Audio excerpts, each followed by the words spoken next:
जी, तो भारत और नेपाल के संबंधों को हिमालयन हाइट्स तक ले जाने की बात हो रही है, हिमालयी ऊँचाइयों तक ले जाने की बात हो रही है। लेकिन मैं आपसे इस चर्चा को कंक्लूड करने से पहले ये सवाल करना चाहूँगी कि जब भारत और नेपाल के संबंधों की बात आती है तो टेरिटोरियल डिस्प्यूट्स की भी बात आती है, बॉर्डर डिस्प्यूट की भी बात आती है। नेपाल ने अपने मानचित्र में भारत के इलाकों को दिखाया, अ, उस जिसको भारत ने नकारा भी, और जिससे जो संबंध है तल्ख भी होते हैं। तो अब कौन-कौन से ऐसे इश्यूज़ हैं जिनका समाधान ढूँढे जाने की ज़रूरत है? देखिए, मेरे विचार से सबसे महत्वपूर्ण बात ये है समझने की, जो भी दिक्कतें हैं, जो भी मुश्किलें हैं दोनों देशों के बीच में, ये दोनों देशों ने निर्णय किया है जो हम इनको बातचीत से सुलझाएँगे। क्योंकि जैसे मैं पहले ज़िक्र कर रहा था, जो केपी शर्मा ओली जब थे जी, और उस समय करीब 2019 में एक हमारे यहाँ से नया मैप इश्यू किया गया और एक 80 किलोमीटर लॉन्ग रोड का सड़क का उद्घाटन किया गया, जो भारत से कैलाश मानसरोवर की तरफ जाती है।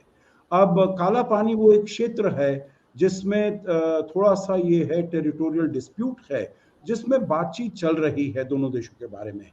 परंतु केपी शर्मा ओली, क्योंकि वो उनके विरुद्ध बहुत जो उनकी अपनी जनता है और पॉलिटिकल पार्टीज़ हैं, उनके विरुद्ध उन्होंने बोलना शुरू कर दिया था। तो उन्होंने जी, सोचा जो ये बड़ी अच्छी बात होगी, जो हमें एक हाइपर नेशनलिस्टिक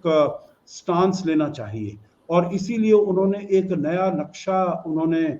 इशू कर दिया, अपनी कॉन्स्टिट्यूशन में चेंज कर दिया, ऐसे कॉइन्स बना दिए जिस पर उन्होंने नया नेपाल का नक्शा दिखाया, जिसमें न केवल काला पानी परंतु दो और क्षेत्र,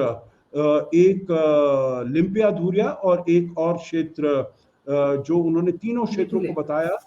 जो ये नेपाल में इंक्लूडेड हैं जी, और इससे भारत के विरुद्ध उन्होंने एक इस प्रकार का इमोशनल वो चैलेंज सा किया,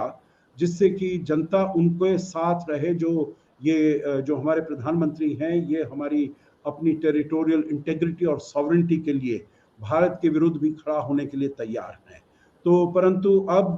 जब पुष्पकमल दहल प्रचंड यहाँ पर आए, तो जब इनकी प्रेस स्टेटमेंट हुई तो प्रधानमंत्री मोदी ने भी यही कहा, जो हमारे बीच में जो टेरिटोरियल डिस्प्यूट है उसको हम बातचीत से डिप्लोमेटिकली हम इसको रिजॉल्व करेंगे और प्रधानमंत्री प्रचंड ने भी यही कहा, जो हमारे बीच में जो भी मसले हैं इनको हम जी, बातचीत के द्वारा ही इनको हम सॉल्व करेंगे। तो इसीलिए जो भी हैं मसले, ये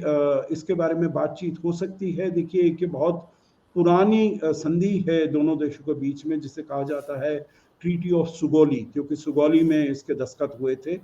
1814 में इसके या 1816 में इस ट्रीटी के ऊपर दस्तखत हुए थे, जब और ये ब्रिटिशर्स ने किए थे। और बेसिकली है जो ये नदी है काली,